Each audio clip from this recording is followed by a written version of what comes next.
Retention doesn't have to mean right now until forever. Mm-hmm. It could mean leaving the door open for them to come back. I had the worst experience of my career in terms of like leadership and culture. You worked at the store and now you're going to college because you want to be an accountant or a lawyer or work in marketing. I've never seen very obvious paths being drawn to tell those people, you can do that here. And because you've worked in the store, you're especially valuable to us. I think that some companies don't really want someone who's worked in the store to be in those spaces where they could tell people what really goes on in a store. I think some companies don't want to know. A question to kick us off, as always. Are exits a missed opportunity in retail? So an employee leaving, whoever that employee is, how they leave, are retailers missing an opportunity to show up in some way? Yeah, for sure. And I think in like several layers. So one really simple layer as a customer, right? Like employees, I will die on this hill. Retail employees often apply to places that they are customers or where they like the product or the service or whatever. And you risk losing a customer, but also risk losing more customers because if it's a bad exit experience, I imagine they're going to friends and family and they're like, can you believe the way they treated me after my X years of service? I also think it's a missed opportunity because I think HR exit interviews are done some places, not others. I don't really know what happens to that information. And I think regardless of how long you've been somewhere or why you left, all of those answers are shaded with the like, well, they left. So like, why do we care what they think? Yes. Which is wild to me. And I also think, hot take, that people with shorter tenures, their opinions are taken less because they're like, well, they didn't even stick around. And I think that's actually an opportunity to dig in because if you've been somewhere for 8 years and then you leave, it might not be that there was a final straw. It might just be that like, it was your time. It was the next career move. That actually doesn't need an exit interview. There's another opportunity for you and you're taking it.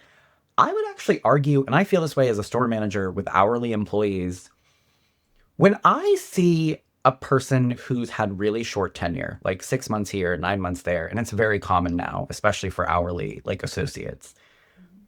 A lot of people view that as a red flag. I'm going to say my ego actually is like, well, they're going to stick around for me because they haven't met Matt yet. And I would say 9 times out of 10, I like prove that to be true because when I dig into why they have such short tenure, once they start for me and I get to know them as a person, I find that it was the silliest things that, and a lot of people don't like younger people for this.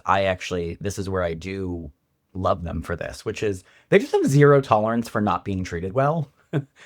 So they're like, oh, you don't know how to not schedule me during class? Bye. Oh, you can't give me that Saturday off? Okay, bye. You talk to me in a way that makes me feel disrespected? Okay, bye.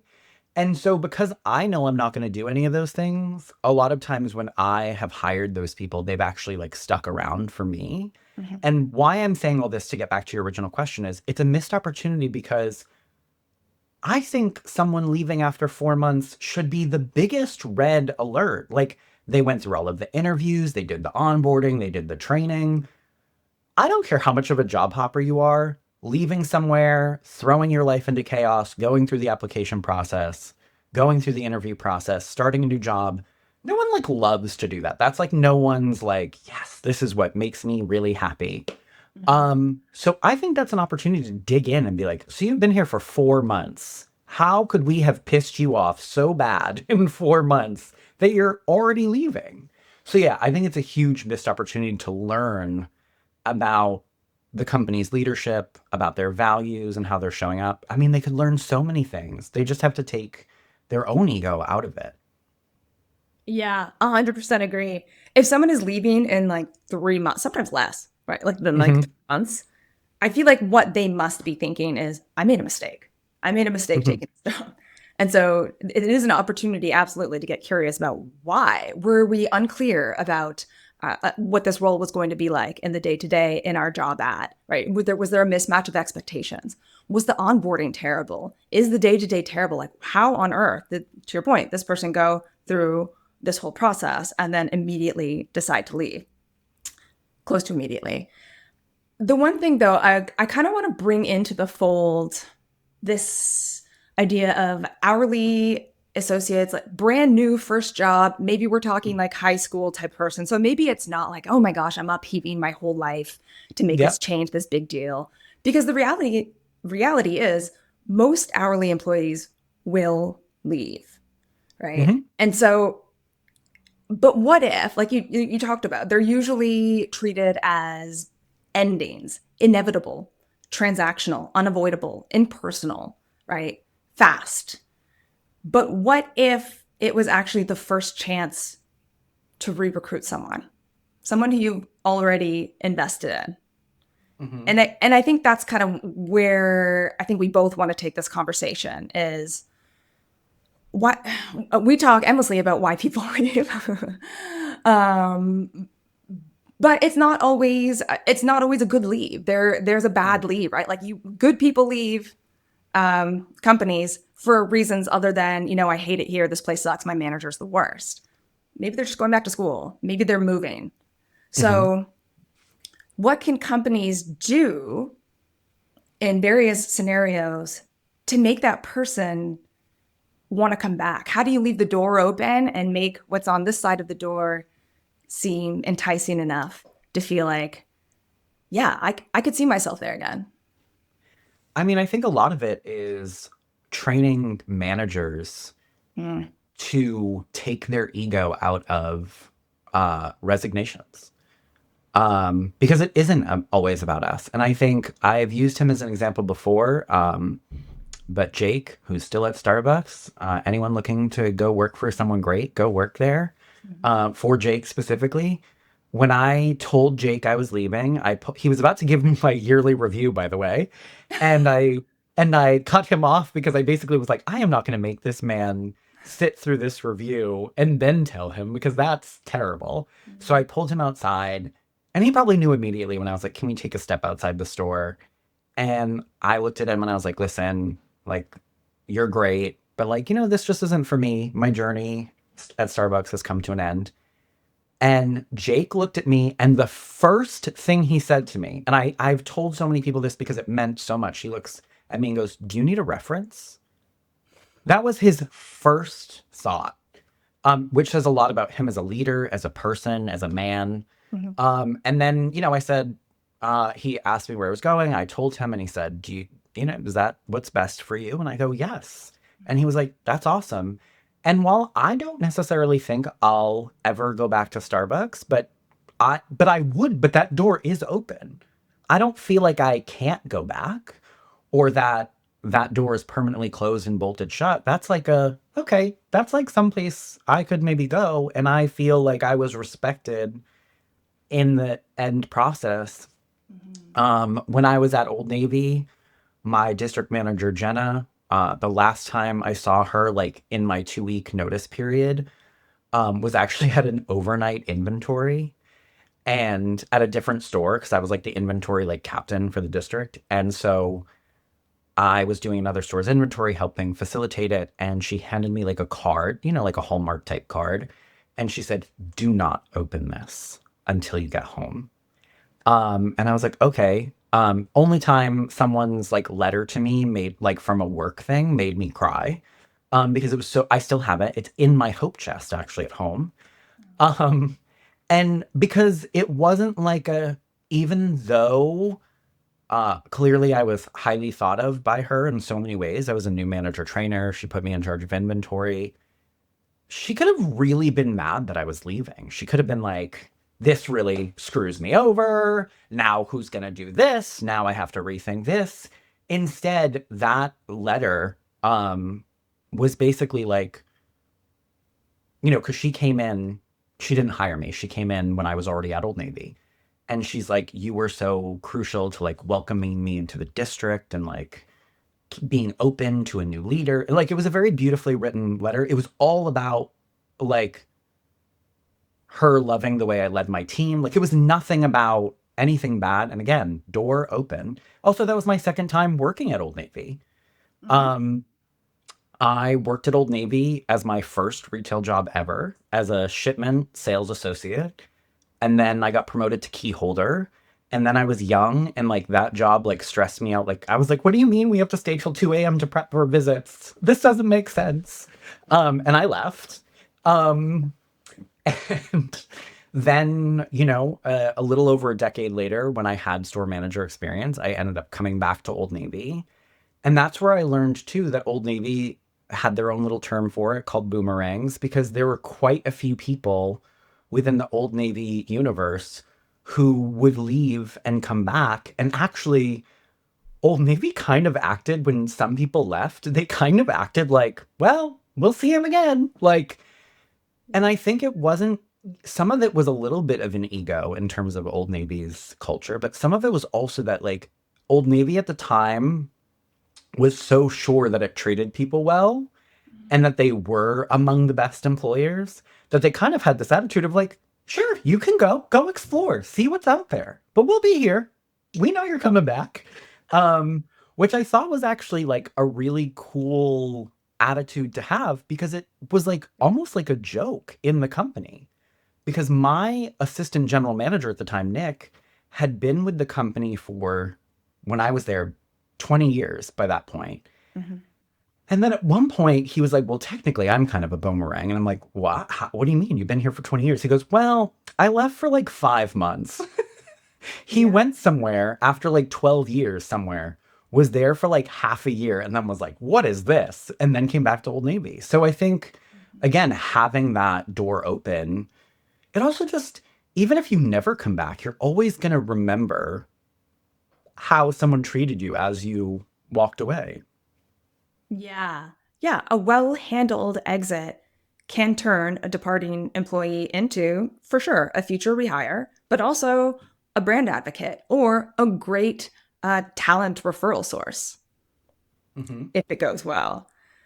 So I would love to dig into your Old Navy experience. When you first, for one, I feel like how old were you when you left the first time? Uh, uh, 20? Yeah, 20. So for what it's worth, I feel like 20-year old you was correct. It is insane to stay till 2 a.m. for a store visit. We've talked about that, right? We talked about like how, before you get into the thick of retail, how common sense stuff is still Hmm. commonsensical in your mind. And then you learn it's normal. Normal, air quotes normal. But what was it like when you left? Well, here's the thing. I left. Now it's just going to sound like I have a history of leaving great leaders. Um, but because again, separate episode, but I will die on the hill that uh, people don't always leave bad leaders. Yeah. They leave. I have left many a bad system and some great leaders. Um, so Denise was my second manager at Old Navy because that's the habit I have. Someone hires me, and then the person who hires me leaves. I am cursed in that way. Um, and so I got a new manager, Denise, and she was amazing. She was who I actually model myself after now. Mhm. I look back so fondly at like everything she taught me about leadership. She was so like real and just herself, and there wasn't like this weird guarding or boundary around her like I am the manager so I cannot like talk to you in a certain way or like, whatever. And she hustled and she cared about us. And like all our little quirks, she just like accepted. But it was the staying to 2 a.m. And we already know this about me, quite philosophical.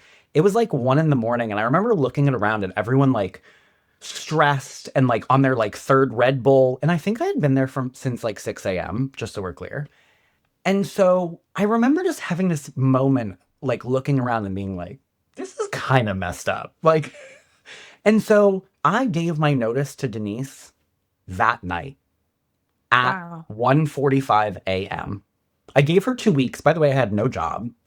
Um, I gave her the notice, and while it was sort of impulsive, it was also just like this isn't what I want to be doing. Like, not retail necessarily, but like this level over shirts. Like, I still look back on it, and like, while some people, I've told this story too, and it's kind of a Rorschach test in some ways. Like, because sometimes people are like, that was an impulsive decision you made, like that, you're poor manager. And I'm like, you don't think like the cultural piece of like all of us sweating out Red Bull from our pores at 2 a.m. is the real problem? Anyway, so I gave my notice late, and Denise kind of looked at me like, I get it. Like, here we are. It's like 2 in the morning. She had also been there since 6 a.m., just so we're clear. So she was not one, it's not like she gave herself a princess shift. And so she responded kindly. And then the next, after the visit, so like the visit happens, and then the following day that we worked together after that, she basically double checked with me. Are you sure? Mm-hmm. Like, was that a 2 a.m. decision? Or is this something you're really sure of? And I was like, I basically said the same thing to her that I said to Jake and Jenna. I love you, but I love myself more. And I gotta go. Mm-hmm. Um, and so, yeah, and then we remained friendly. And then actually, how many years went by? 8 years. And then we ended up working on the same street in Boston, her being a general manager for like a Zara, and me at a British company. And I walked in, and it was great. Like, we had a great little moment. And yeah, I think that's the way you treat people who leave. Yeah. I have a slightly tangential question. Hmm. If you were there at 2 a.m., you and your team sweating, doing all, let's say it was for a Black Friday sale, Hmm. would you have also left? Or was it the idea that you were doing all of this for an executive to come walk your store? It was the idea that we were doing it for an executive. I actually think it's funny that you asked that, because I don't know that I'd ever thought of that. Once again, you are the queen of great questions. Because I think if it was for a customer, if it was for a business, I actually don't think I'd be bothered at all. Right. Because it's not for show. And I think what really made the decision stick was actually seeing how the visit went and being like, we did all of that just for you to, one, be here for 20 minutes, and two, still be kind of unhappy about certain aspects of the store. Yeah. And that when she had asked me, I was like, oh no, I'm good. Because for me, and again, I'm always going to take it to a philosophical place of like, I mean, again, if we're not doing something, I was actually saying this to an employee of mine recently. If it's not for the employees, and if it's not for the customers, and it's not for the business, then I don't think it's important, whatever it is. Yeah. Like, and nowhere on that list is executives. There's nothing, because if executives want something that doesn't relate to one of those three things, they want it for their ego, to feel important, to express their power, but it has nothing to do with money or service. It has to do with them. And I think that they should seek therapy. Love it. Agreed. Glad we went there. Okay, so did you get an exit interview? Where? First time. At, The first at time. Old Navy, the first time you left. No, I did not. Okay. What was it like to come back? Were you general anecdotes, whatever you have, but also specifics? Like, were you already in their system? Did they know you were returning? Did it feel like you were brand new? It's interesting. They didn't really, I don't know that I really brought it up during my interview process. So I don't think that they knew. And I think enough time went by that like no one was digging in to see that. I think the only thing they saw is like, I think HR looked to make sure I was like rehireable. I didn't have that big red box that was like, do not rehire. Right. I did have the same number though when I came back. Like employee number? Yeah. Because like So a couple of companies I've worked for do this. They retire employee numbers. Like it's always your number. Because they just keep going up in numbers. And so I remember restarting, and the person who trained me was like, "Oh my God, you have an older number than I do." And I've been here for like 10 years. And I was like, "Well, because I used to work here before." And what's funny is I can't remember it now, but she was like, "It's 183." And then I remembered the rest of it. Like it like came back into my brain. And I was like, where was I storing that information? Cool. Um, and so it definitely was. I mean, part of the reason I even returned is because my logic was also that while my experience with that visit wasn't great, a company who hired Denise, who would allow a leader not only to be the way she was, but also be successful because she ended up like moving to a bigger store, a new store. Like she had a lot of success there. So I was like, any company that appreciates her is the kind of company I want to work for. So that's kind of like what led me back. And then, yeah. And then when I was in like, sort of like training and then onboarding and like just like getting into the brand or re-getting into the brand, there was a lot of jokes about like, and this is Matt. He's like going to be this general manager for this store. He's a boomerang. Like it was like it was made to be like a whole thing, like welcome home. So yeah, that part was nice.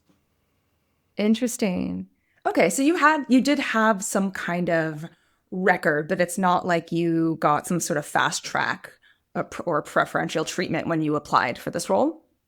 No, I think too much time had gone by for it to really matter as much. Plus, it was such a different position. It's not like I was like a GM and then coming back as a GM 3 years later or something. Gotcha. And so what was in a nutshell the what happened in that gap that led you back there? I know, you talked about how appreciating that they seem to value the kind of leadership that you also valued was a reason for feeling able to come back. But what happened in the meantime? So, in my journey of like becoming a store leader and then being one for quite a few years up until that point, Mhm. I also, right before Old Navy, you can peep my LinkedIn if you want to know the name of the brand. Um, I had the worst experience of my career in terms of like leadership and culture. And so I really kind of hit this moment of pause of like, okay, what am I looking for? And we were just talking about this before we hit record, but I had read Leaders Eat Last by Simon Sinek and kind of was like reading that and was like, yeah, this is the way. I understand that this is the way. What brands do I know of that also know that this is the way? And while Old Navy wasn't, I'll be honest, it wasn't top of mind. It didn't immediately come to my brain. What ended up happening was a recruiter. So at the company I was at, the DM moved on, and a recruiter reached out to that district manager to be like, "Is there anyone at the company you just left I can go poach?" And she gave them my name, and that recruiter then reached out to me. That recruiter, Taman Castellano, she is the director of recruiting for Victoria's Secret right now. And I just have to shout out because I don't know that I've done it on the pod. Um, she is the best recruiter in the industry. She is the standard. She is the way. Um, can't say enough good things. She reached out to me and was like, "Hey, got your name. Are you interested?" And then as I went through the interview process, I kind of decided to be like really forthcoming about what I wanted out of culture in those interviews. And one of the things I said to my DM that ended up hiring me was, I have a list of priorities. They go in this order. And if this sounds good, I'd love to work here. And if you hate the sound of this, then, it's just not meant to be, and that's okay too. And I said, the order of operations for my priorities are my employees come first, and then my customers, and then my boss. In that order, never to be changed. And it said a lot about Old Navy that she not only didn't blink of an eye, she looked at me like, and what other order would there be?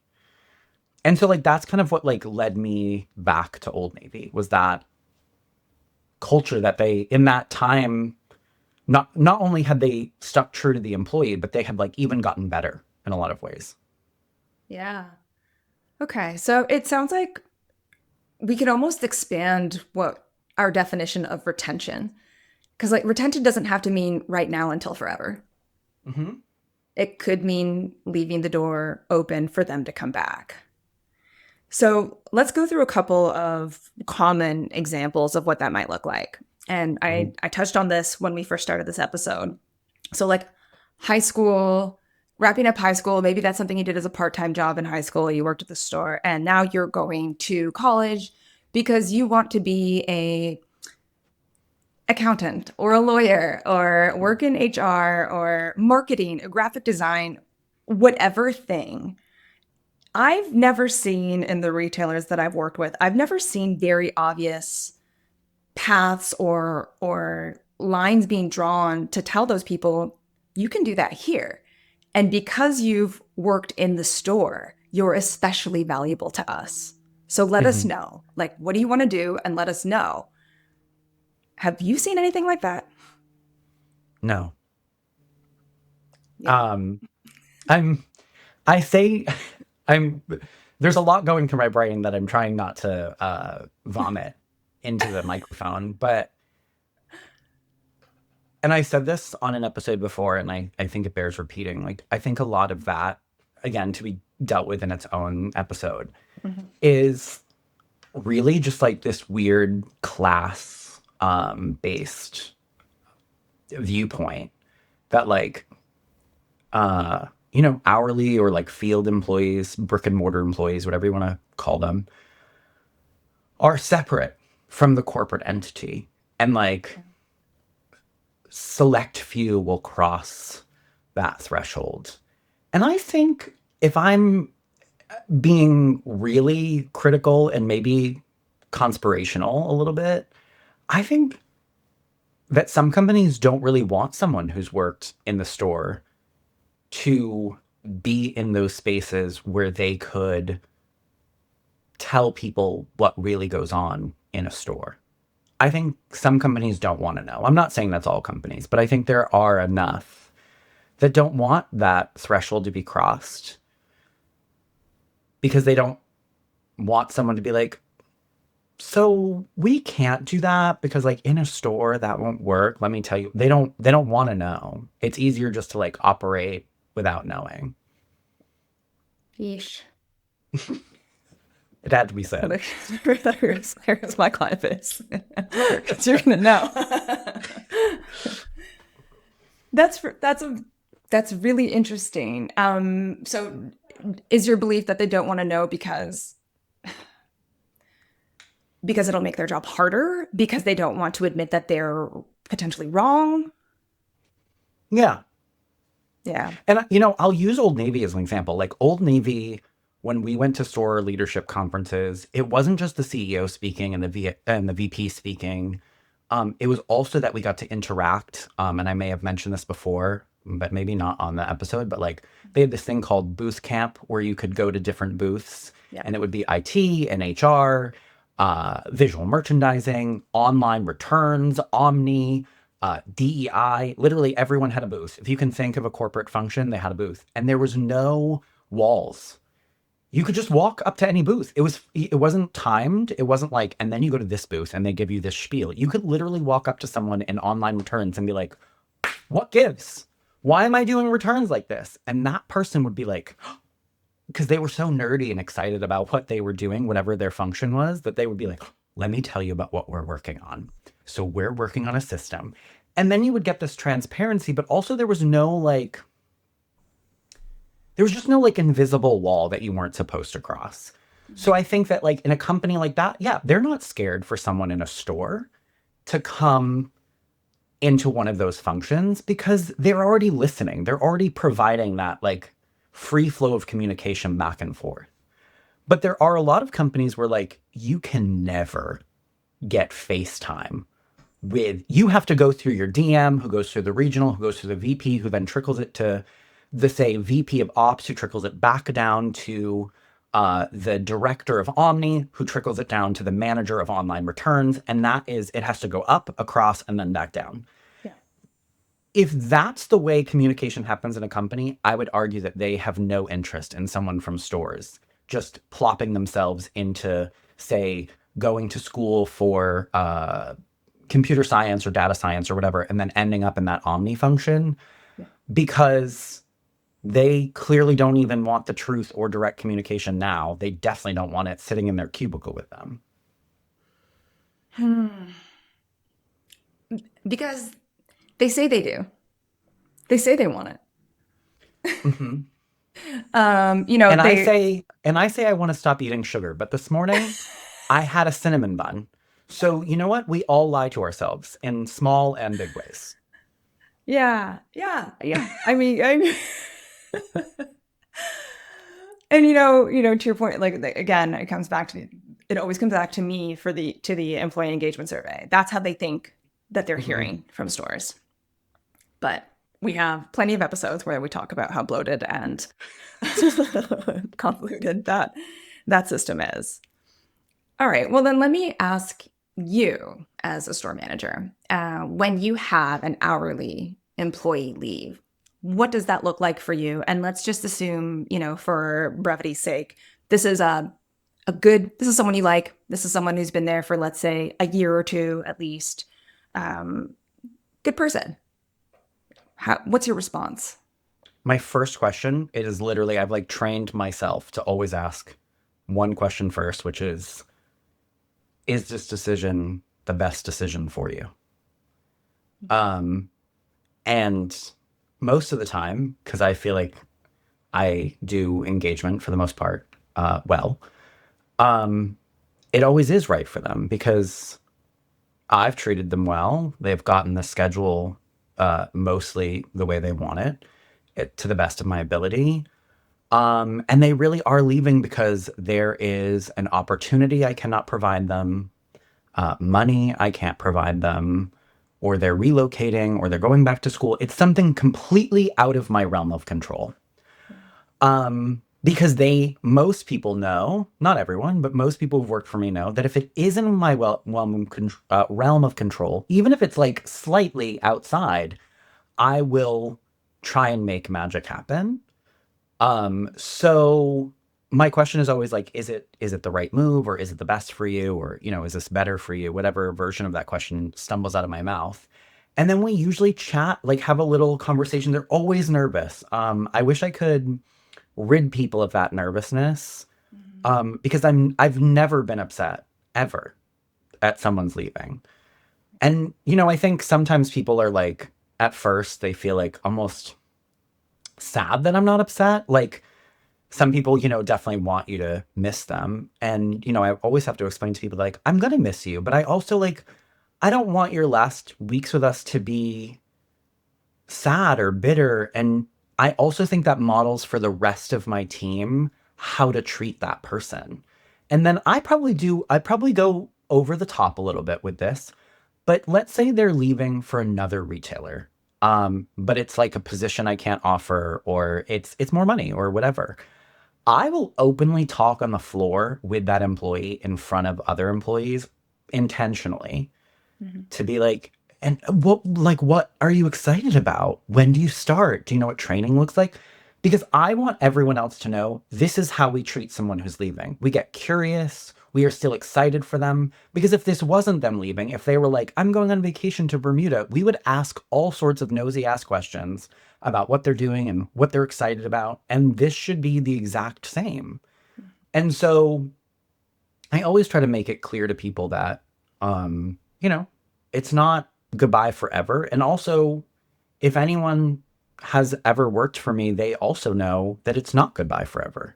I mean, I worked with people, yikes, 14 years ago who I still talk to occasionally, or someone recently I went to coffee with a couple months ago who I hired them when they were in high school, um, 14 years ago. They are now a full married adult. And so, yikes. But it's like also employees know that about me. So they're like, oh, this isn't like I can't ever reach out, or, Yeah. this is goodbye to the company forever, can't come back. And I think that that's really important standard to set because I also don't want a team. I think as a manager, it's really important that you're not modeling for your team. And now we're going to like give this person the silent treatment, or be angry because let's be real. If I work somewhere where I could get them a promotion, but for whatever reason that company is like they can't get a promotion for 12 months. Like, the system that we're in, it takes this amount of time and you have to go through these steps. And they found somewhere else they can get that pay, that position faster. That's, I'm happy for you. Great. You hacked life. That's what you got to do. So I think it's really important to model for employees. Like, this is how we treat people who are leaving. Yeah. Have you had boomerangs? So not someone who worked for me and then worked for me again necessarily, but I've had people come back who've worked for a brand before and then I've rehired. In fact, I have one right now as we speak. Hmm. As we're talking and as you're talking about, your Jake and your Jenna and your Denise, Yeah. it's occurring to me that people can boomerang brands, but people probably also boomerang leaders. Oh, Like for sure. like even if they've gone to a different brand. I mean, I've never done that. Because unfortunately for me, not for them, but for me and my own selfish wants, none of the great people who I have loved the most have ever landed somewhere that I'm like, oh my God, yes. Like, they're doing what's best for them, which is what they should do. Yeah. But there are people, Jenna in particular, like if she ever landed somewhere that I really wanted to be, Mhm. I would drop everything right now and go. Yeah. Okay. So let's talk about then what specifically some approachable action steps that companies could do to build a boomerang path that most Hmm. of them aren't doing now. For one, just logistically, I feel like keeping records open for people who left in good standing, Hmm. right? Like, so not feeling like I am brand new, if especially if I've had some kind of tenure with that company. Hmm. Is that a thing? Does that happen? Do you like? Is that common practice? Again, because of the lawyers, Yeah. there's a lot that I think companies force people to do again, regardless. Like, so for example, at Starbucks, if a barista leaves, Mhm. there's informal rules. I don't know that there's a real rule because I heard so many like different sort of rumors if they leave and come back within a certain amount of time, I had heard like, oh, I just kind of like fast track their barista training, refresh them, whatever. Mhm. But the system itself does actually make them go through every single module again. I think it was just different leaders took it upon themselves to be like, well, you remember how to make a caramel macchiato. So let's just like skip that part and move to the new drinks or the things that have changed since you've left. Yeah. And I think so for me, I do something similar. Like right now, I have someone who worked for the brand I work for, and she left almost 4 years ago. But a lot of the product is the same. So it kind of was us working together. Like, what do you need a refresher on? What do you remember? And like, let me quiz that almost to see like if it's accurate and whatever. And here's what's definitely changed. Here's what I know, like policy procedure wise, has definitely changed since you've last been here. But I don't think any company has a formal pathway or easement that allows people to just kind of like come back. It's more of an informal manager by manager, case by case. Like, okay, well, come back, but here's how you do it. And I could see the challenge. Obviously, if somebody's leaving, they have to be replaced, right? Like you have Hmm. to have workers in your store. Yeah. And so I get that that creates complications too, because it can't just be like, hey, if you hate it, come back, because that position Yeah. is filled. But it would be neat if there were some kind of re-entry trial period, especially if you're somewhere where people boomerang and you're Hmm. pretty confident that it's better where you are than where they're going. It's a neat concept to think of. That's like, hey, Hmm. if this doesn't go well, we love you. We would love you to come home. Um, Let us know if it doesn't work out, and if we don't have something right away, we'll just keep an eye out. And I think that's kind of like there was no formal way at Old Navy for that, but Hmm. I think that that was like the vibe of the culture was like I mean, we have they have 1,100 stores or something like that in the US. So I think for them it was less about like we don't need to like necessarily have a same position for you, like in the same store, same position but different store. Like we have other stores. So if you leave as a general manager and in 5 months you want to come back, there's probably going to be an opening somewhere. Yeah. And we'll squeeze you back in. And I think that was kind of the vibe they tried to build. Right. But again, no formal way to do that. And not even like a communication, like is there such thing as a alumni newsletter? Not at some company. So Starbucks has an informal one. What do you mean informal? Who's doing it? I don't know. I think it's run by former partners, as they're called. There's like a whole LinkedIn group. Huh, interesting. Because Starbucks used to have, I don't know if they still do this, but they used to have like sort of like a motto inside of like, once a partner, always a partner. And so they have that sort of culturally because they also have a lot of people who have boomeranged back and forth. Some people like 5 times, like no lie. Um, I didn't have any in my store, but I had met people who were like, and then I left for a year and then I came back and then I left and then I came back as something different. Mm-hmm. Yeah. Okay. All right. So if we could kind of wrap up what we've been chatting about, if you have final thoughts on what companies could do differently that typically they're not doing now to invite the many, many people who are leaving. We talk about turnover endlessly to come back either to the same role, a lateral role, a promotion. How would you summarize that? I would say the first step is how you treat them as they leave is the implicit invitation back. So really training leaders and creating a culture where like it's not a resignation or someone giving their notice should actually be quite boring. Especially to your point, it's happening so frequently. Why are you letting yourself get elevated over it? And I also think this is so cheesy, but that like saying of like if you love something, like let it go kind of thing. Yeah. And I think if you create a culture where people are like sort of feel free to leave, where it's not a big deal, it's not treated as like being disloyal or like forsaking the culture, which is like how a lot of people do treat it. I also think your employees, because they feel freer to leave, that doesn't become part of the calculation as they're thinking about the things they don't like culturally. Because if you make people feel like, are you about to leave? Are you going to be disloyal? Are you going to be like Heather? Because Heather left. Are you going to leave? Like, Mm. if you act like that, people are more likely, funny enough, to be like, yeah, I think I am going to leave this crazy world we're in. Whereas if you're like, and we're happy for Heather, Heather's going to do great things where she's going, then people kind of have a little bit of a pause and be like, do I want to leave a place that's this pro my life?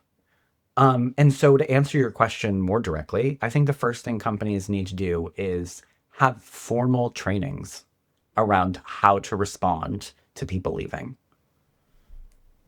Have you ever had that? No. It's your chance. Matt's new course. Although I don't think people leave you frequently enough. Yeah, yeah. So it really comes down. What you're saying is it comes down to the manager. It does. And I think, but a company creates that Yeah. ability because I think there's been places I've worked where someone has left working for me and I've responded fine. And then I tell my DM and they're like, well, where are they going? Are they getting paid more? What are they do? And I'm like, bro, calm down. Yeah. I'm not upset about them leaving. Like, it's best for them. Stop acting like we're the only people on the planet that hire people and treat them well, because we're not. And so I think it is, cultural, because the only reason I was able to handle that is because I, quite frankly, don't often care what DMs think of what happens on my team. That's not your concern. So But I think some people feel that pressure and they're like, okay, I'll go back and talk to her and see if there's anything we can offer. Or, yeah, okay. And then they go back to the person and they're like, so I talked to Jim and Jim wanted me to tell you that there might be an opening in the other store. And like, you don't really know how they're going to treat you over there. And we've treated you so well. Like, it's like you're like a captor. Um, Mhm. like you're in a basement and I'm trying to convince you to stay in the basement with us. You don't want to be free. You want to be here. It's giving desperate. And so yeah, I think it can be top down as well. It's not just the manager. There is like cultures where again, leaving is, there was someone at Old Navy that when I left, basically one person, it wasn't the culture, it was just him. Um who basically didn't speak to me and was like angry that I was leaving. And anecdotally, I want to say I've had that happen once before, and of course it was a man. That's where we're going. And it was when I left Pete's Coffee, and I was going to a brand that he had never heard of. It was called Hotel Chocolat. It was a British chocolate company that also is a cafe. And when I was leaving, he was like, I've never even heard of that company. And I had just been promoted to a higher, not just, but I was promoted to a higher volume Pete's, the highest volume at the time on the East Coast. And he basically was like, but what do you mean? Like, you could be a DM. And I will never forget that conversation because it was everything I hate about leadership. It was the convincing me that I was actually making the wrong decision for my career. It was the fact that he was acting like the only career path forward was there. And I remember I said to him, and sometimes I really wish that I was as ballsy as my early 20s self. Because I remember looking at him and being like, I could go work on the shipment team. I said this to him verbatim, on the shipment team at Walmart tomorrow, and I would run that store in 2 years. So I am not worried about my career, although I appreciate that you are. And because I was so angry that he was like trying to convince me of something that I knew was right for me. And you know what? What's funny is that company ended up closing its US stores 2 years later. I got to go to London 3 times. I got to learn a lot about working very remotely from your leadership. And then that took me to one of the best jobs of my career, working at a local coffee company right after that and running multiple stores. So like it was not the wrong decision for my career. It was actually the perfectly right one. And although Pete's isn't like tainted in my heart because I will always love it, actually, that same manager is somewhere else locally and I can't even go there as a customer. And that might sound really petty and bitter, but any place that would think that he has something to offer in terms of leadership is not a place that I'm going to give even a dollar to. I mean, just to perfectly illustrate the point that you made at the top of the episode, where it's like, retain your customer Hmm. with your exit experience as well. Yeah, I think what I'm hearing is you can't, if someone has come to you to give notice, if they say they're leaving, you can't or shouldn't convince them that they're wrong. It's probably something they've given some thought to. What you Hmm. can do is let them find out if it Hmm. is wrong and make it inviting for them to come back. But you Yeah, can't, like, once someone gets something like that in their head, they have to find out. exactly. And we have to respect that people know what's best for themselves. Yeah. Yeah. Okay. All right. So, in summary, turnover is inevitable to some degree. I mean, absolutely, there are a number of things that companies can do, especially in retail, to slow the bleeding and to reduce the amount of unnecessary turnover. But a real differentiator is how you end things. Like every retailer, every store is going to lose people, but how you do that is potentially your first opportunity to re-recruit that person or have a great talent referral source. So it's a real fork in the road. You can be bitter and treat them like they were just a body and set of hands, and let them be ghosts in the wind, or you could invite them to Boomerang and come back and make reentry feel like coming home, not a punishment, not like you're coming back with your tail between your legs, not like you're silly for having done what you chose to do. And it sounds like every manager, but also with the support of the company, gets to decide which path they take. Any final thoughts? No, I think that's a perfect summary. I think everyone should rewind 2 minutes and listen to that again. Love it. I love when it happens. Amazing. All right. Thanks as always, Matt. Thank you. You're listening to Dear Corporate, Love Stores.